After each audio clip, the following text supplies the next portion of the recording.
Welcome to the Deep Dive. Today, we're digging into something, well, pretty surprising actually. Can messing around with high-end RC cars genuinely make you a better driver? Mm-hmm. And we're not talking about those cheap toy store things. Our sources point specifically to the 1/10th scale hobby-grade kits, like Tamiya, Traxxas, the tunable stuff. Exactly. And the idea, the thesis we're unpacking is that really getting into this hobby, really engaging with it, builds a driver who's more capable, more intuitive. And more mechanically empathetic. Is that the term? That's the term, yeah. And this transfer, it's not just one thing. It seems to happen across three key areas: the actual mechanics, understanding vehicle dynamics instinctively, and even some advanced cognitive skills. Okay, so let's start there at the workbench. Mm. The sources say it begins before you even drive, right? When Yeah. you build the kit. Precisely. Following those instructions, figuring out which part is which on the parts tree using the tools. Why is that wrenching part so important for driving? Because it's learning by doing physically. When you assemble, say, a gear differential, you're literally putting together the mechanism that lets one wheel spin faster than the other in a turn. Okay, so you feel how it works. You get it, yeah. But maybe even more valuable is the suspension geometry. Geometry, right. Tell me about that. Like, what are you learning there? Well, you're building adjustable shocks, filling them with different silicone oils to change damping. You're installing turnbuckles to set things like camber, caster, toe. Okay, hold on. Camber, toe. How does tweaking that on a tiny car help? Because you see the direct effect. Adjusting the toe setting, for instance, maybe just a tiny turn of the wrench, you immediately see how it changes the car's stability at speed or how eagerly it turns in. It's instant feedback. And this builds that mechanical empathy thing. That's it. You start to connect the feel of a vehicle. Maybe your real car feels a bit floaty or stiff. You can intuitively link that back to a potential mechanical cause, like worn shocks or maybe tire pressures. It's a deeper understanding. Okay, let's move from the bench to actually driving the RC car. How does this small-scale thing simulate real-world physics enough to, build useful skills? It's basically a visible physics lab.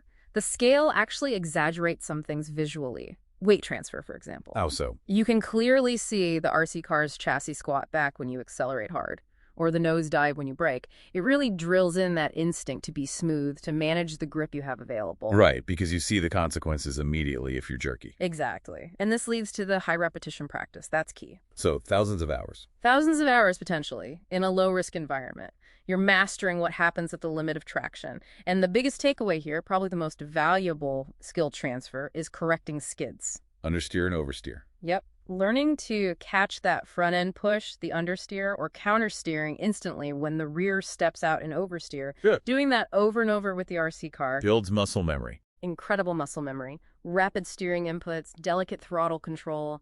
That's stuff that can genuinely save you in a real car on a slippery road like ice or gravel. It becomes instinct. Okay, this third area is fascinating, the cognitive side. How is driving a car from the outside third-person view actually an advantage? Seems counterintuitive. Well, it forces a different kind of learning. Think about it. You have zero seat-of-the-pants feel, right? No G-forces telling your body the car is sliding. Right, you only have your eyes. Exactly. So you have to rely purely on visual cues. You become incredibly attuned to the tiniest visual signals that the car is starting to lose grip. The sources call this deficit training. Deficit training. Meaning you train a skill more intensely because you're missing other inputs. Precisely. You're honing your ability to recognize traction loss just by sight, which is a very high-level skill. And then there's the spatial awareness part. From that third-person or allocentric view.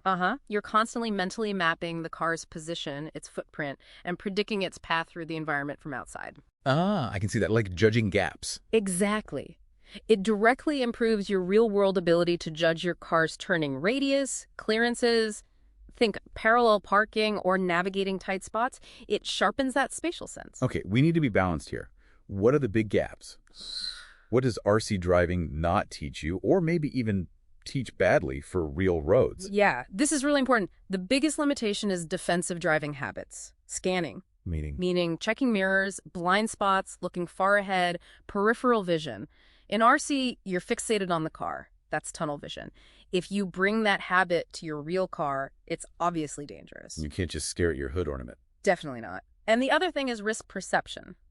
The RC track has basically zero consequences. Hit a pipe, maybe break apart. Not like hitting another car or a pedestrian. Exactly. So it teaches amazing vehicle control, but zero risk management.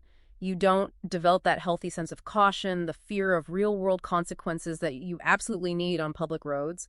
So wrapping this up, what's the big picture for you, the listener? It sounds like the dedicated RC hobbyist really does gain something significant. I think so. You move from just, operating a car to really understanding it as a system. You get the physics, the mechanics, how inputs translate to movement. You become system aware. It's a deeper connection to the machine. Yeah. And look, while it absolutely doesn't teach you to check your blind spot, consider this final thought. It does give you an almost instinctual command of the car right at the edge of losing control. So that ingrained ability to correct a skid. Right. If your hands and feet already know exactly what to do instantly when the unexpected happens, that sudden patch of ice, the squirting car ahead, doesn't that make any emergency potentially far more manageable, almost regardless of anything else? It's something to think about.